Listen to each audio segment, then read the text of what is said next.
새해부터 우리 교회에 이렇게 출석하시기로 결정하신 우리 새가족들 등록하신 새가족 교육이 진행되어집니다. 우리 쉽게 배우는 침례교회 그리고 행신교회 이야기, 또 우리 교회 소개하는 어떤 새가족들 교육하는 내용이 아니라, 여기가 우리 기독교 한국 침례회에 소속되어 있는 침례교회이기 때문에 침례교회가 무엇인지에 대해서, 그리고 우리 교회의 어떤 아이덴티티에 대해서 우리 전사님께서 교육을 하겠습니다. 우리 1월 가운데 우리 교회에 찾아오신 가족들은 이 교육에 참여해 주시면 감사하겠습니다.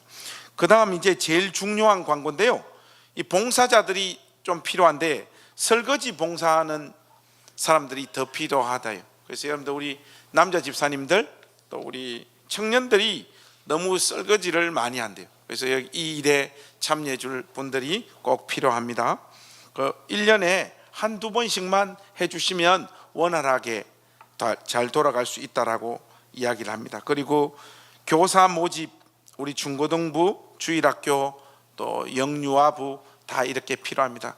올해 오후에 이렇게 같이 예배 드리기로 했는데, 지난주는 유치부가 반란을 일으켜서 원래대로 돌아갔고, 오늘은 교회 학교에서 또 반란을 일으켜서 돌아가서 원래대로 지금 옆에서 지금 선생님들하고 같이 이렇게 예배를 드립니다. 그래서 우리 선생님들이 우리 공동체와 함께 예배를 드릴 수 없는 지금 상황이라 이를 어떻게 하면 좋은가 저희들이 지금 고민이 많습니다. 해서 9시 예배를 저희들이 시작해야 되는가, 이번 주 지나고 최종적인 안들은 결정을 해야 될 것 같아요. 그 이외에 또 여러분들이 주일날 9시 예배를 드리고 일을 해야 되는 분들도 계시다고 9시 예배를 이렇게 요청하시는 분들이 계시더라고요. 혹시 9시에 예배가 만들어지면 그 예배 나 참여할 마음 있다, 이런 분들 손 잠깐 한번 들어보시죠. 아무도 안 계시네요. 그래서 하여튼 이 부분들을 두고 우리 교회가 정책적인 어떤 결정을 해야 되는 상황인 것 같습니다. 그리고 여러분들 새해 들어와서 이제 우리 헌금 봉투가 저 뒤에 이렇게 이름별로 이렇게 다 꽂아놨습니다.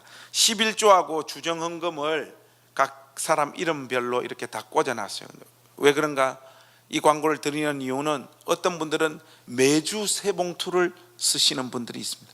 그렇게 하지 마시고 그 여러분들 이름 적어놓고 거기에 꽂아놓은 그 봉투를 매주 이렇게 사용해 주시면 좋겠다, 그렇게 광고 말씀드립니다. 다른 광고 특별히 없으시죠? 예, 우리 하나님 말씀 듣는 시간 가지겠습니다. 우리 이 시간 하나님 말씀 나누기 전에 우리 가족들하고 인사 좀 하실까요?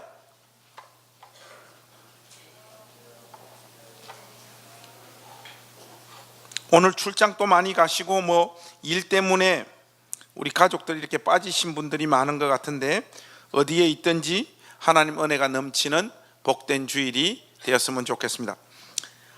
오늘 여러분들하고 다룰 이 사무엘 하 14장은 이 생각보다 굉장히 어려운 내용입니다. 제가 본문 말씀을 밑에 28절부터 이렇게 잡았지만은 사실은 오늘 본문 전체를 다 다루어야 될 내용이거든요.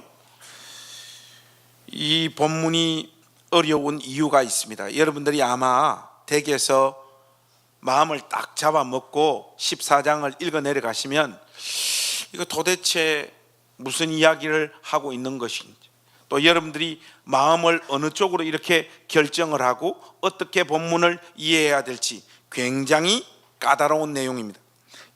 오늘 본문을 이렇게 보시면 28절 전까지 보시면 요압이 의도적으로 고용한 드로아의 지혜로운 여인이 등장합니다. 이 여인이 다윗을 향하여 쏟아놓고 있는 말들, 이 말들 때문에 오늘 본문이 어려운데, 이 드로아의 지혜로운 여인의 말이 과연 하나님 뜻에 부합한 이야기를 하고 있는 것인가, 아니면 이 여인의 말은 고도의 술책과 잔머리인 것인가, 이것을 분별하기가 쉽지 않습니다. 실제로 제가 이 설교를 위해 굉장히 많은 설교집들과 주석들을 다 이잡듯이 잡아서 참고해 봤지만 의견이 팽팽하게 나뉘고 있습니다. 어떤 해석은 이 여인이 다윗으로 하여금 자기 아들 압살롬과 관련한 올바른 선택을 할 수 있도록 도와준 아주 하나님 마음에 부합한 여인으로 이 여인의 고백들과 말들을 해석한 내용들이 있는 반면, 또 어떤 해석은 다윗으로 하여금 압살롬과 관련해서 아주 결정적으로 잘못된 판단을 하도록 만들었던 인물이 바로 이 여자다, 이런 해석을 하고 있는 목사님들과 성경 해석자들도 굉장히 많았습니다. 난감한 것은 이 문제는 이 해석도 맞고 저 해석도 맞고 할 수 없어요. 둘 중에 하나 어떤 방향을 결정을 해야 되는 문제이기 때문에 오늘 본문이 어렵다라고 여러분들에게 제가 말씀드리고 있는 것입니다. 여러분들은 이 내용을 이미 좀 파악하고 계셔서 어떤 결정을 하고 계신지 모르겠는데, 저는 고심 끝에 묵상하고 여러 설교집을 참조한 끝에 요압이 고용한 드고아의 여인의 진술들은 하나님의 뜻에 부합하는 주장이 아니라고 하는 그 결론에 저는 이르렀습니다. 그 관점으로 오늘 본문 말씀을 전개하고 설명해 갈 텐데, 여러분들도 너무 쉽게 설득당하지 마시고 본문이 전개되어지는 내용이 과연 그러한지 여러분들 마음들을 여기에 집중해 주시면 좋겠습니다. 먼저 지난주의 그 설교의 흐름을 좀 잡고 본문의 내용을 개략적으로 살피는 일부터 한번 정리를 해봐야 될 것 같습니다. 여러분 알다시피 지금 압살롬은 자기 여동생 다말을 강간한 암논을 죽여버렸습니다. 이 암논을 죽이고 다윗 왕 자기 아버지의 눈을 피하여 그의 외할아버지 그술왕 암미울의 아들 달메에게로 도망을 가서 그곳에서 산 지가 지금 3년이 지나고 있는 상황이에요. 이런 상황 속에서 성경은 이 압살롬을 향한 다윗의 마음을 표현하고 있는데, 여러분 13장 39절 한번 보시겠습니까? 13장 39절, 우리 13장 39절 한 목소리로 우리 같이 한번 읽었으면 좋겠습니다. 13장 39절 같이 읽겠습니다. 시작. 다윗 왕의 마음이 압살롬을 향하여 간절하니 암논은 이미 죽었으므로 왕이 위로를 받았음이더라. 이렇게 기록하고 있습니다. 다윗의 군대 장관 요압은 다윗의 마음이 압살롬을 그리워하고 있음을 간파하고, 또 압살롬을 돌아오게 할 수 있는 어떤 명분을 만들었음을 성경이 희미하게나마 정언하고 있습니다. 학자들 사이에서는 압살롬과 요압과의 어떤 정치적인 딜이 있었을 것이다, 그렇게 추측하는 학자들도 많이 있습니다. 그러나 성경을 근거로 했을 때 이 정치적인 딜이 있었는지 없었는지는 우리가 확인할 수 없기 때문에 이런 해석은 우리가 적극적으로 수용할 수가 없습니다. 그냥 추측에 불과한 것이죠. 성경은 담백하게 요압이 다윗 왕의 마음을 재빨리 간파하고 다윗이 하나님의 법을 집행해야 하는 이스라엘의 왕이기에 형제를 죽이고 도망가 있는 압살롬을 적극적으로 데려올 수 없는 상황이라는 것을 알고 그 상황을 돌파할 수 있는 명분과 방법을 만들고 있다. 성경은 그렇게 우리에게 말하고 있습니다. 요압의 방법은 다름이 아니라 제가 설교 서두에 여러분들에게 말씀드렸던 드고아에 사는 여인을 한 명 고용해서 다윗의 마음을 움직이는 방식, 이것이 요압이 사용한 방식이었습니다. 이것을 굳이 표현하자면 드고아의 이 여인은 요압이 감독하고 연출하고 각본을 작성한 시나리오대로 멋지게 다윗 왕 앞에서 연극을 펼치는 것입니다. 여기서의 핵심은 이 드고아의 여인이 누구인가가 아니라 요압의 각본대로 움직이고 있는 그 연극의 구체적인 내용이 무엇인가를 우리가 살피는 것이 핵심이에요. 그런데 이 드고아의 여인이 어떻게 다윗에게 말을 하는가 하면, 여러분 14장 4절에서 7절 말씀 한번 보십시오. 제가 4절 읽고 여러분 5절 읽고 한번 교독하겠습니다. 이 내용을 기본적으로 파악하는 것이 지금 제일 중요합니다. 제가 4절 읽겠습니다. 드고아 여인이 왕께 아랠 때에 얼굴을 땅에 대고 엎드려 이르되 왕이여 도우소서 하니,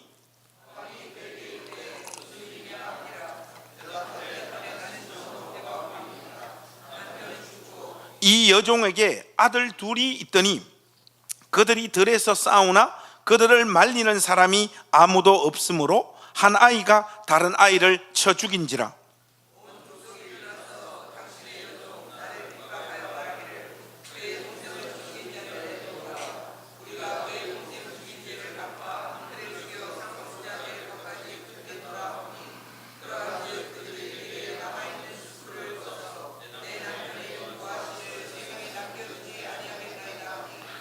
여러분 이 스토리 내용을 한번 살펴보니까 어떤 느낌이 드세요?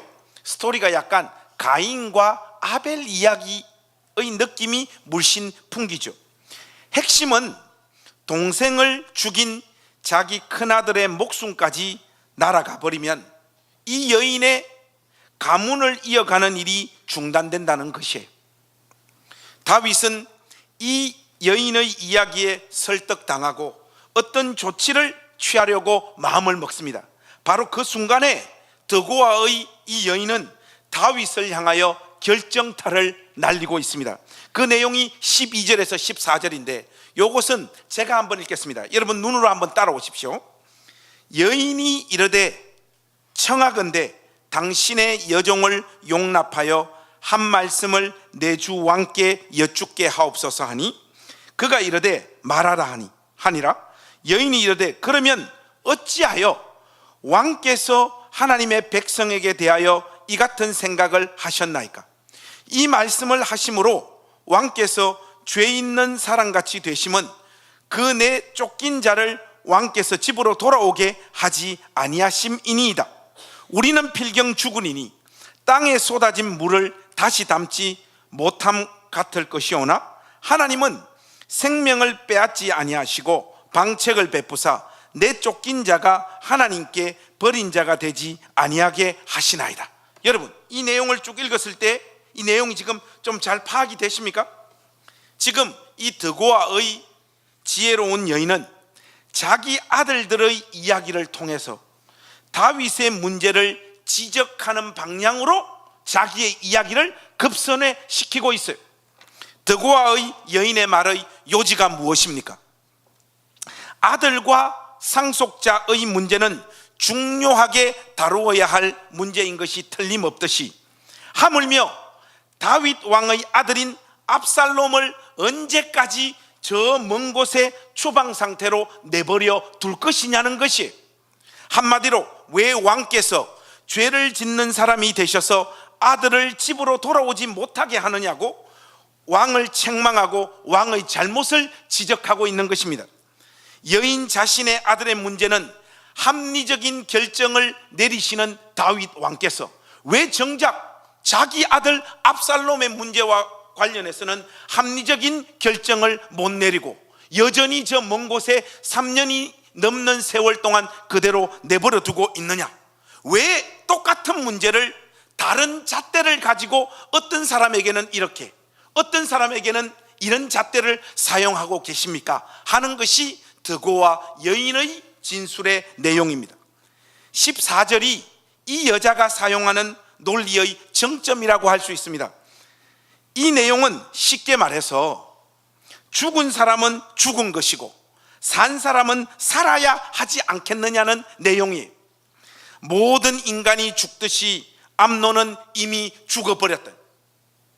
그러나 압살롬은 비록 암논을 죽였지만 살아있기에 그를 법대로 심판하여 죽이기보다는 하나님께서 그러하듯 그의 생명을 살리는 방향으로 왕의 마음을 결정하는 것이 옳은 일입니다. 이렇게 지금 드고아의 여인이 이야기하고 있는 것이, 사실 이 여인의 말들은 다윗 안에 있는 그렇게 하고 싶지만 차마 그렇게 할 수 없는 마음을 자극하고 부추기고 있는 것입니다.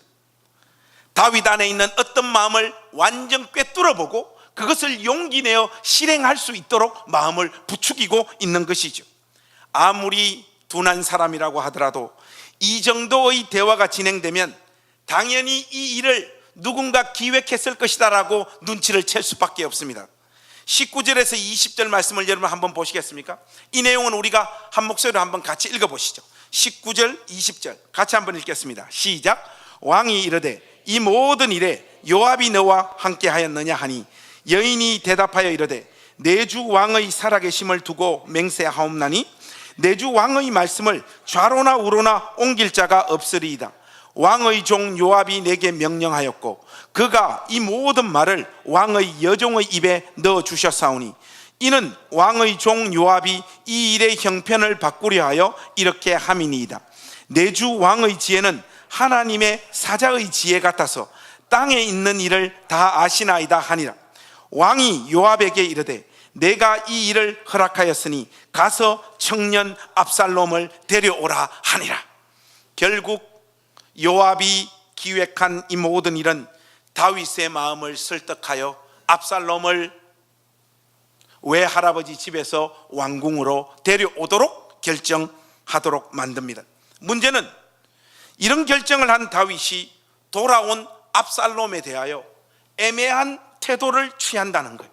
당연히 외할아버지 집에 도망가 있었던 아들 압살롬을 왕궁으로 데려왔다면 이제 그를 환대하고 안아주고 품어야 되는데 24절 내용을 보시면 왕이 이르되 그를 그의 집으로 물러가게 하여 내 얼굴을 볼 수 없게 하라 하며 압살롬이 자기 집으로 돌아가고 왕의 얼굴을 보지 못하니라. 성경이 이렇게 말하고 있습니다.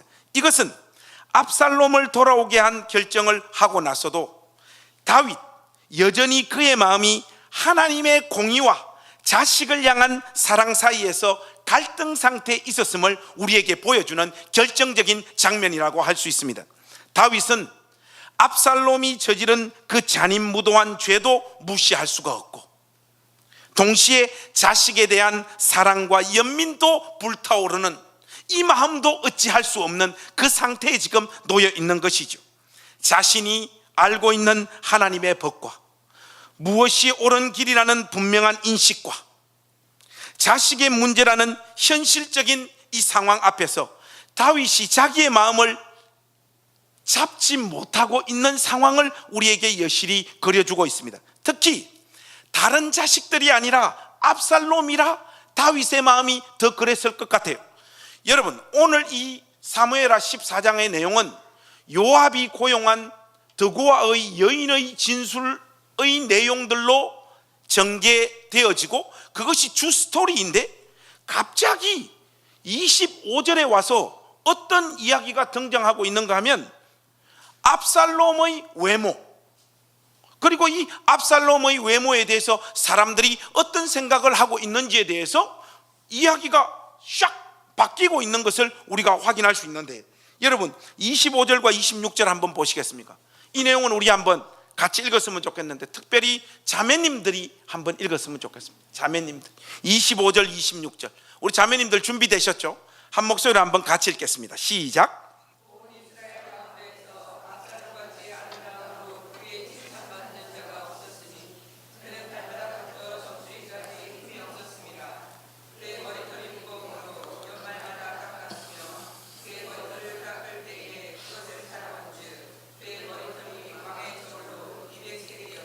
여러분, 성경이 사무엘하 14장에서 요압이 기획한 지혜로운 드고와 여인의 이야기를 중심으로 끌고 가다가 뜬금없이 무슨 이야기를 하고 있느냐 하면 압살롬의 외모에 관한 이야기를 지금 하고 있단 말이죠. 왜 여기서 압살롬의 외모에 대한 이야기를 하고 있을까요? 압살롬의 객관적인 자질과 능력을 외모를 통하여 설명하고 있는 것입니다. 이 내용은 단순한 외모에 대한 평가가 아니라 사람들에게 어필할 수밖에 없는 이런저런 탁월한 자질이 압살롬에게 있었다라는 것을 우리에게 부각시키고 있는 거예요. 다윗도 이 사실을 그 누구보다 잘 알고 있는 것이죠. 다윗은 자식의 뛰어남에 마음이 끌렸던 것이고, 그렇게 뛰어난 자식을 하나님의 규례에 따라 징벌한다는 것이 자신의 가문을 생각할 때 도저히 내릴 수 없는 결정이다 라고 하는 그 갈등 상황에 놓여 있는 것입니다. 결국 사무엘 저자가 여기에 압살롬의 외모에 관한 이야기를 집어넣은 것은 다윗이 옳음이 무엇인지 알았지만 그 공의를 살인자였던 압살롬의 삶에 집행하지 못했던 핵심적인 이유로 압살롬의 외모를 들어 우리에게 소개하고 있는 것이죠.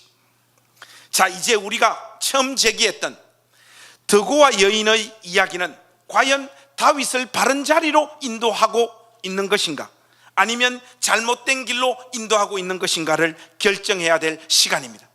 여러분, 이 흐름을 따라 쭉 본문 말씀을 살펴봤을 때 요압에게 고용되어진 드고와 여인의 입에서 쏟아져 나온 말들이 과연 하나님의 뜻을 올바로 행할 수 있도록 다윗에게 용기와 격려를 하고 있는 것인지, 아니면 다윗으로 하여금 결정적인 잘못된 선택을 하게 만든 것인지 판단을 한번 해봐야 됩니다. 첫 번째, 여러분 한번 잘 생각해 보십시오. 요압이라는 인물의 생애와 그의 성격을 종합적으로 고려해 봤을 때 요압이 드고와 여인을 고용해서 다윗의 마음을 설득하려고 했던 것, 이것은 아무리 좋게 보더라도 왕의 마음을 재빨리 읽어서 다윗의 마음을 시원케 하여 자신의 정치적인 입지를 강화시키려고 했던 몸부림이었다. 그렇게밖에 우리는 이 내용 자체를 수용할 수 없습니다. 요압은 여러분 알다시피 대단한 야신가였잖아요. 다윗의 생애 내내 요압은 다윗 편에 있었지만 다윗으로 하여금 하나님 뜻대로 사는 일에 큰 걸림돌 역할을 했던 인물이 바로 이 요압이었지 않습니까? 한마디로 요압의 기획 작품인 드고와 여인을 고용하는 이 계략은 긍정적으로 해석하고 이해할 수 없다라는 것, 이것이 기본적인 사실입니다. 그리고 또 두 번째, 요압의 시나리오에서 나온 것이지만 이 드고와의 여인의 발언들을 자세히 살펴보면 그 내용들이 굉장히 치밀하고 논리를 갖춘 내용들입니다. 무엇보다 나단 선지자가 우리아의 아내 바세바를 범하고 난 그 사건 이후에 다윗을 책망하는 방법을 그대로 사용하고 있다는 것을 우리가 알 수 있습니다. 비유를 들어서 어떤 것들을 설명하고 그게 바로 당신입니다 라고 지적하는 바로 이 방식을 그대로 지금 사용하고 있어요. 아들들의 이야기를 동원하여 안타까움과 동정심을 불러일으킨 다음 치밀한 논리의 바탕을 둔 이야기로 다윗의 마음을 움직이고 있다, 이 말이죠. 일반적으로 사람들은 이런 방식 앞에서는 거의 다 무너집니다. 먼저 동정심을 자극해가지고 눈물샘을 톡 건드리고 난 다음 그것도 정말로 앞뒤가 맞는 이야기들로 어떤 이야기를 쏟아놓으면 대부분의 사람들이 이 마음이 넘어가게 되어져 있습니다. 이 여인이 쏟아놓은 말들 중에 가장 논란이 되어지는 구절이 14절이에요. 거기 보면 이 말을 하고 있잖아요. 우리는 필경 죽으리니 땅에 쏟아진 물을 다시 담지 못함 같을 것이오나 하나님은 생명을 빼앗지 아니하시고 방책을 베푸사 내 쫓긴 자가 하나님께 버린 자가 되지 아니하게 하시나이다. 이 구절이 가장 논란을 불러일으키는데 많은 설교자들이 이 구절을 딱 뽑아가지고 하나님의 공의보다는 하나님의 사랑에 초점을 맞추어진 복음 전도의 메시지를 증거하는 설교자들이 굉장히 많이 있더라고요. 우리는 마땅히 하나님 앞에서 죽어야 되는 인생이지만 하나님이 우리를 사랑하사 우리를 구원하신 분이라고 하는 그 논리를 이 한 구절을 가지고 딱 끄집어 내고 있더라고요. 그리고 많은 설교자들이 실질적으로 그렇게 본문을 다루고 설교하고 있는 것들을 봤습니다. 유명한 목사님들도 그렇게 설교를 전개하는 경우들이 굉장히 많더라고요. 여러분, 이 드고아의 여인의 24절 말씀, 이런 말씀 앞에서 냉혈한이 되어서 객관적인 판단을 할 수 있을 사람이 과연 몇 사람이나 될까요? 진실로 인간적인 위로와 지혜의 정점에 다다른 진술들입니다. 그러나 이것은 율법을 이스라엘에게 허락하신 하나님의 공의는 철저하게 무시하고 있는 논리입니다. 여기에 더 나아가 이 여인의 말을 자세히 한번 보십시오. 사람이 거부하기 힘든 수준의 아부를 기가 막히게 구사하고 있는데 20절 말씀 한번 보시면 이 여인이 이런 말을 해요. 이는 왕의 종 요압이 이 일의 형편을 바꾸려 하여 이렇게 함이니이다. 내주 왕의 지혜는 하나님의 사자의 지혜와 같아서 땅에 있는 일을 다 아시나이다 하니라. 어떤 성도님이 저한테 와서 정말 목사님의 지혜는 진정 하나님의 사자의 지혜와 방불한 수준인 것 같아요 하면 그 사람이 어떤 이야기를 해도 저는 다 받아줍니다. 눈물샘을 자극하고 있죠. 이야기하는 말 자체도 엄청나게 치밀하고 정교하게 짜여진 진술들을 하고 있죠. 거기다가 인간이라면 누구나 다 좋아하는 그 아부도 하나님의 이름을 동원해 가지고 깔면서 다윗에게 이야기할 때 사람 마음이 안 흔들릴 수가 없죠. 결국 이 모든 것은 드고아 여인이 자기 생각을 진실하게 토해놓은 것이 아니라 여인 자신의 고백에서도 나오지만 요압이 여인 자신의 입에 넣어준 말들이지 않습니까? 여기에 어떻게 진실한 여인 자신의 마음이 담길 수 있겠습니까? 이것은 철저한 연기력, 탁월한 연기력을 지금 선사에서 보이고 있는 것이, 결국 세 번째로 우리가 또 생각해 봐야 될 지점은 압살롬을 왕궁으로 다시 데려온 이 사건은 다윗의 가문에 결정적인 타격을 입히는 촉매제가 되어집니다. 쿠데타가 일어나잖아요. 아버지 다윗을 향하여 압살롬이 쿠데타를 일으킵니다. 압살롬의 마음에 어떤 생각들이 자라고 있었는지, 그가 꿈꾸는 세계가 무엇인지에 대한 면밀한 검토 없이 그를 데리고 온 이 사건은 다윗의 인생에 가장 가혹한 시련을 만들어내는 결정적인 계기가 되어버리고 맙니다. 너무 뛰어나고 탁월한 아들이라 그에게 집행하지 못한 하나님의 공의, 그것이 결국 아들의 반역으로 이어지고 있는 것이죠. 범죄한 자식에게 하나님의 법을 그대로 적용하지 못하고 자식의 뛰어남의 마음을 뺏긴 다윗이 결국 그 자식으로 인하여 어떤 일을 겪게 되는지를 성경이 우리에게 15장 이후에서 생생하게 소개하고 있는 것을 보면, 오늘 이 본문은 결국 요압이 감독하고 드고아 여인이 주연한 한 편의 연기에 다윗이 완전히 속아버린 그 일로 말미암아 다윗의 가문이 총체적으로 흔들리는 결과를 만들어내었다. 이렇게 본문을 우리가 받아들이고 이해하고 해석하는 것이 온전한 해석이라고 저는 확신합니다. 저의 이 설교를 들으시고도 아니다, 드고아의 여인이 다윗으로 하여금 올바른 판단을 내린 것이다, 그렇게 생각하는 분들이 계시다면 주변에 좋은 교회들이 많습니다. 여러분, 오늘 이 사건이 우리에게 던지는 메시지들을 우리가 이제 적용점을 한번 찾아봐야 되는 시간인데요. 여러분, 가장 핵심적인 문제는 다윗이 왜 속고 있느냐는 겁니다. 왜 다윗이 요압과 더고아의 여인의 이 진술에 속고 있느냐는 것이 다윗의 생애를 여러분 한번 뒤돌아보십시오. 그가 얼마나 하나님 말씀에 정통했던 인물인지 우리가 쉽게 알 수 있지 않습니까? 그는 어린 시절부터 하나님 말씀에 대해서 들어왔고 그의 인생을 통해 하나님 말씀이 얼마나 중요하며 그것을 자신의 전 인생에 새겨넣는 수많은 훈련을 거쳤던 인물이 다윗이지 않습니까? 하나님의 백성으로 신자로서 삶이 어떠해야 하는지에 대해서 그 누구보다 잘 아는 사람이 다윗이었어요.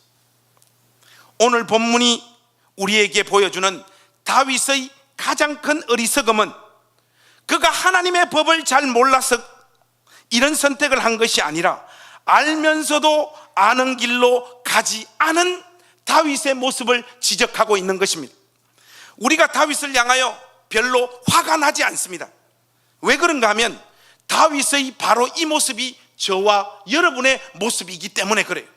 우리는 분명한 삶 속에서 어떤 결정을 내려야 되는 하나님의 뜻을 알고 있는 자들이 너무나 분명히 알고 있어요. 그러나 알고 있다고 해서 이것을 나의 손발로 실행하는 자리에 서는 것은 별개의 문제라는 것을 우리가 다윗처럼 생생하게 느끼고 경험하면서 살고 있지 않습니까? 우리 삶의 대부분은 이미 잘 알고 있는 하나님의 말씀에 이끌리기보다는 인간적으로 볼 때 상식적이고 감동적이고 지혜롭고 멋있어 보이는 그 어떤 것에 끌려다니는 인생들이고 그런 존재들입니다. 더 이상 하나님의 말씀이 우리 삶의 가장 중요한 원칙이 되거나 타협할 수 없는 가치가 되어서 우리의 삶을 지배하지 않아요. 그것을 우리는 너무나 잘 알고 있습니다.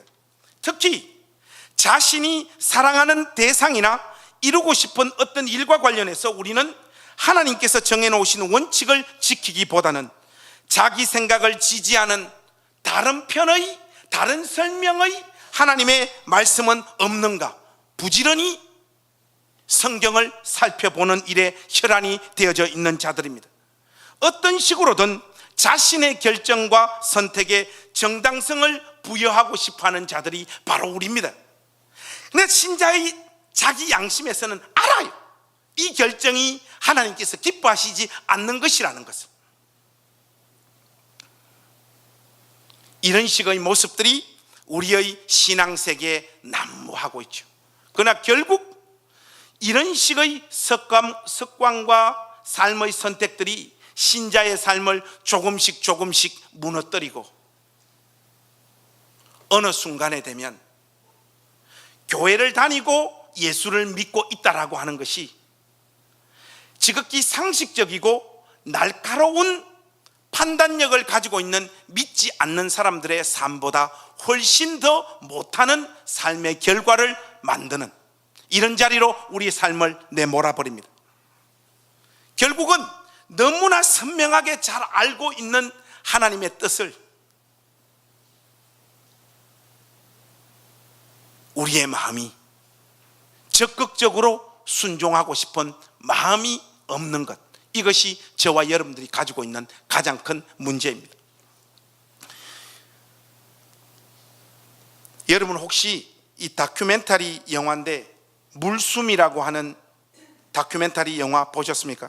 제주도 성산포에서 북동쪽 방향으로 약 3.8km 떨어진 곳에 한 작은 섬이 있죠. 여러분 이 섬의 이름이 뭡니까? 소가 누워있는 모양을 닮았다고 해서 우도라고 불리우는 섬입니다. 이 우도에는 현재 약 400명 정도의 해녀가 살고 있다고 해요.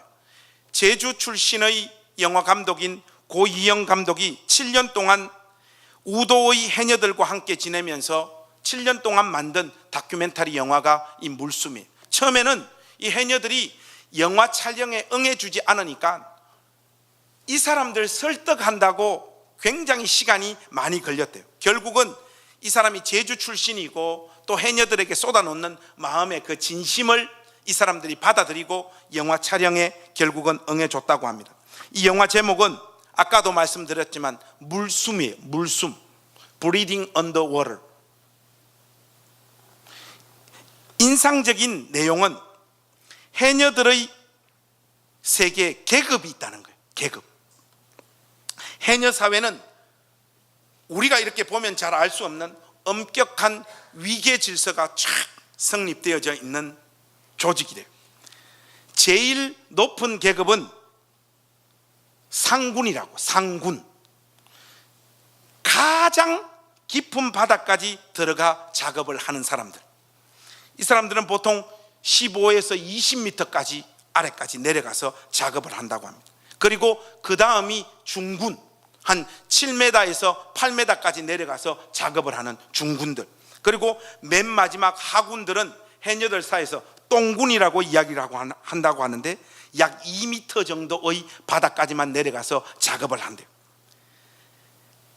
계급에 따라 손에 쥐는 내용물이 확연하게 다르대요. 깊이 들어가는 상군일수록 돈도 더 많이 벌고 당연히 좋은 물건들을 바닷속에서 많이 건져낸다고 합니다. 그런데 이 해녀들의 계급이라고 하는 것은 노력과 경험에 의해서 정해지는 것이 아니라고 합니다. 이미 태어나면서부터 정해진다고 해요. 무슨 말인가 하면 사람은 태어나면서부터 자기의 숨의 길이를 가지고 태어난다. 숨 길이로 계급이 정해지기에 해녀들은 계급에 대한 부러움은 있지만은 서로에 대한 원망, 시기, 질투 같은 것은 없다고 합니다. 이렇듯 상군, 중군, 하군이라는 계급에 따라 해녀들의 작업하는 바다의 깊이가 달라지는데, 하지만 모든 해녀들이 바다에 들어갈 때마다 동일하게 조심해야 될 것이 있는데 그게 뭐냐? 바로 물숨이에요. 물숨. Breathing underwater. 물 아래에서, 바다 안에서 숨은 들이마시는 이 숨. 물숨은 바다 밑에서 들이마시는 숨을 의미하는데, 이 물숨은 해녀들의 목숨을 앗아가는 결정적인 원인입니다. 계급에 관계없이 모든 해녀들이 항상 조심해야 할 것이 바로 이 물숨이라고 합니다. 하지만 그럼에도 불구하고 1년에 한두 명의 해녀가 물숨을 먹고 사고가 발생하는 일들이 우도에서는 항상 일어난다고 합니다. 바다 속에 들어가 싱싱한 해산물을 채취하는 해녀에게 가장 무서운 이 물숨으로 인하여 사람들이 죽는 일들이 왜 발생하게 될까요? 바로 욕심 때문입니다. 자신의 숨 길이만큼 숨을 참으면서 작업을 하던 해녀가 다시 숨을 쉬기 위해서는 반드시 바다에서 올라와서 무태에서 숨을 쉬어야 되는데, 숨이 다 차가지고 위로 올라가기 전에 뭐가 보입니까? 전복이 보이는 거예요.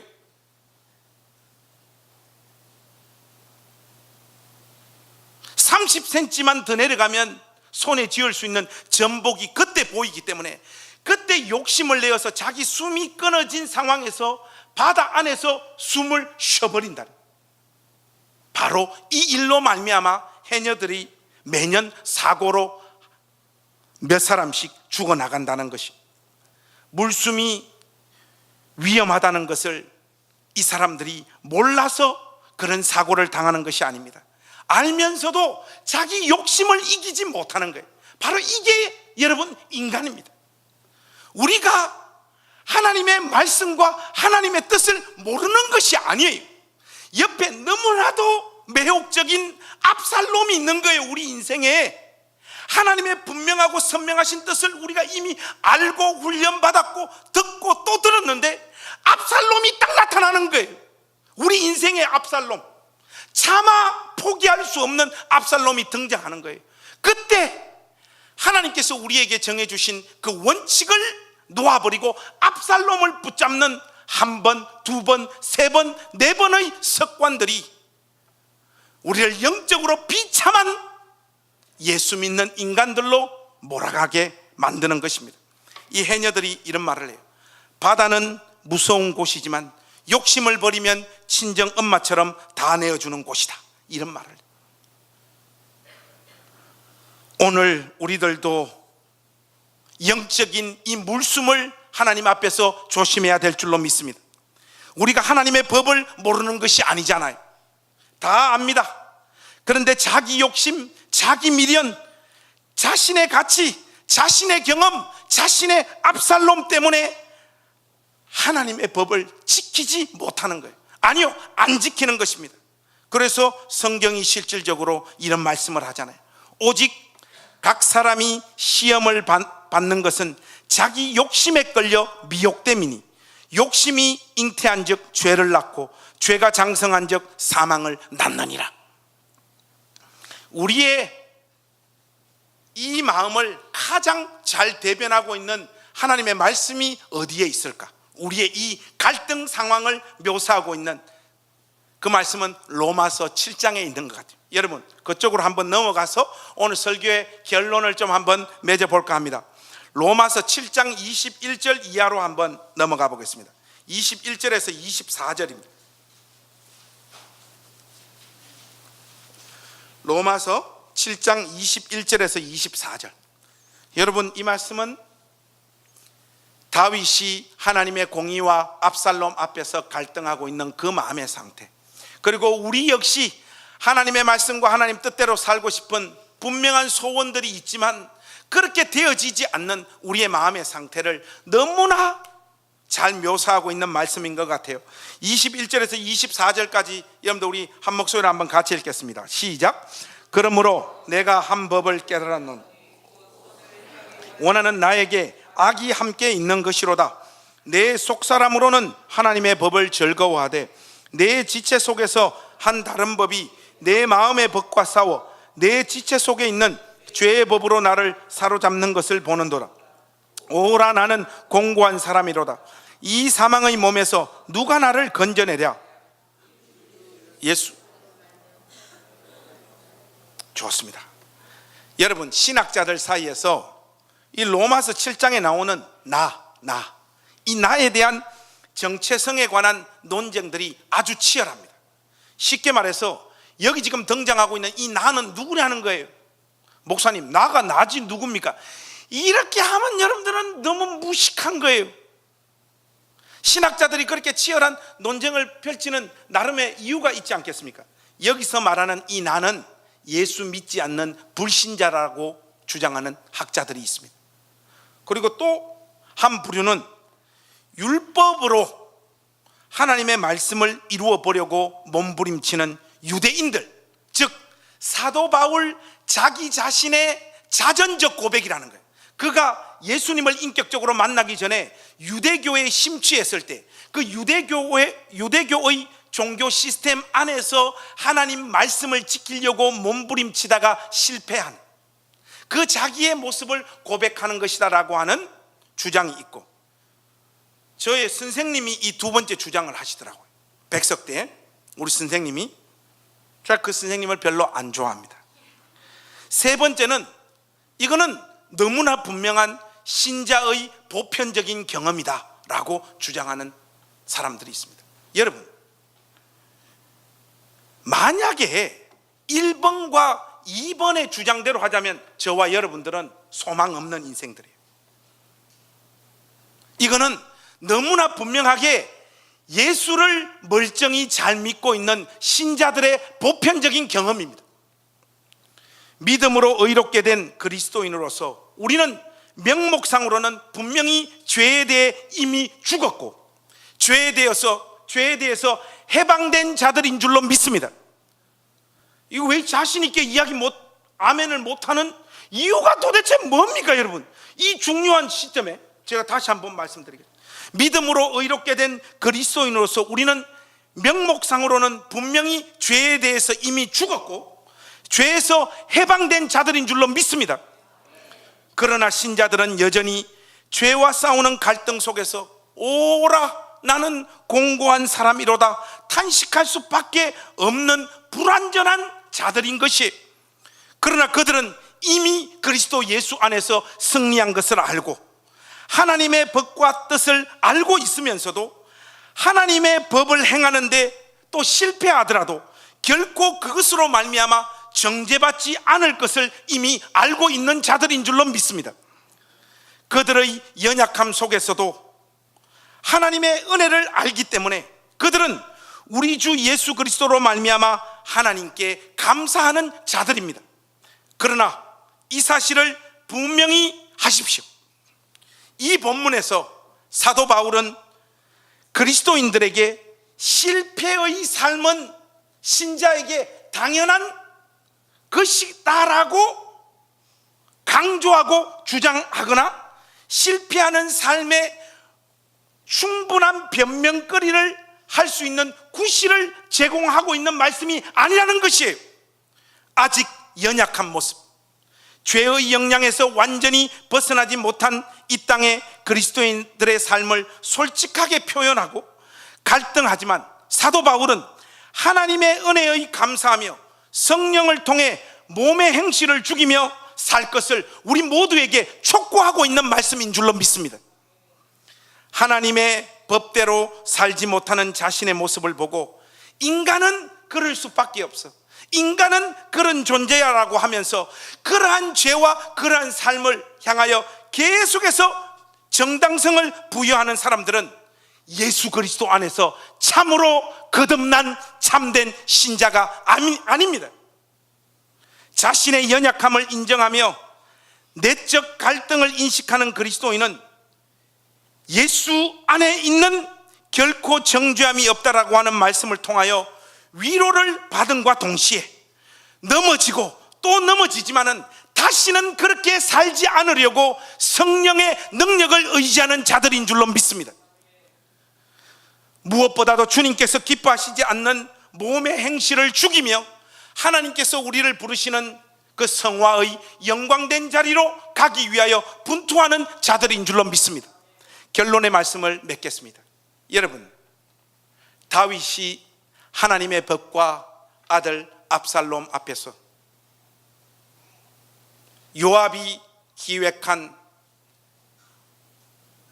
또 고용한 드고아의 지혜로운 여인의 말을 듣고 하나님의 뜻을 압살롬에게 그대로 집행하기보다는 인간적이고 눈물겹게 만들고 지혜로워 보이고 무엇보다도 그것 또한 하나님 말씀인 것 같아서 압살롬을 왕궁으로 데려온 이 사건으로 말미암아 그의 가문과 그의 삶이 어떤 파국을 경험하고 있는지를 생생하게 목격하십시오. 우리 모두도 각자의 삶에서 죄와 분투하고 있는 어떤 내용들이 있을 거예요. 또 죄짓고 또 죄짓고 또 죄짓고 분명히 하나님께서 우리 마음 가운데 어떤 신호를 주십니다. 하나님께서 기뻐하시는 길이 아니라라고 하는 분명한 신호를 주시고 설교를 통해서 알려주시고 기도할 때마다 우리의 양심을 찌르고 믿음으로 살아라고 부추기고 있지만은 현실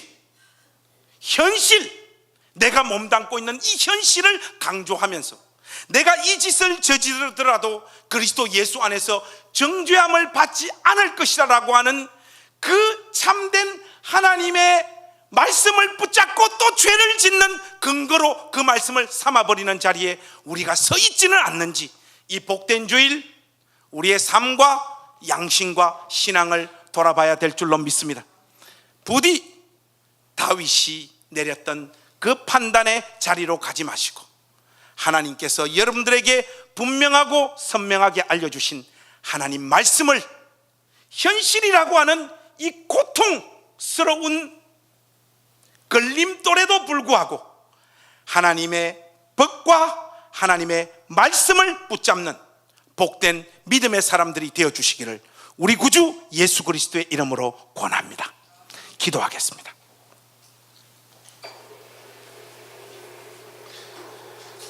하나님, 여기서 설교하는 저 그리고 이 말씀을 듣는 우리 행신교회 온 가족들 마음 가운데 하나님 어떤 갈등이 있는지, 어떤 죄와 지금도 분투하고 싸우고 있는지 하나님이 잘 아십니다.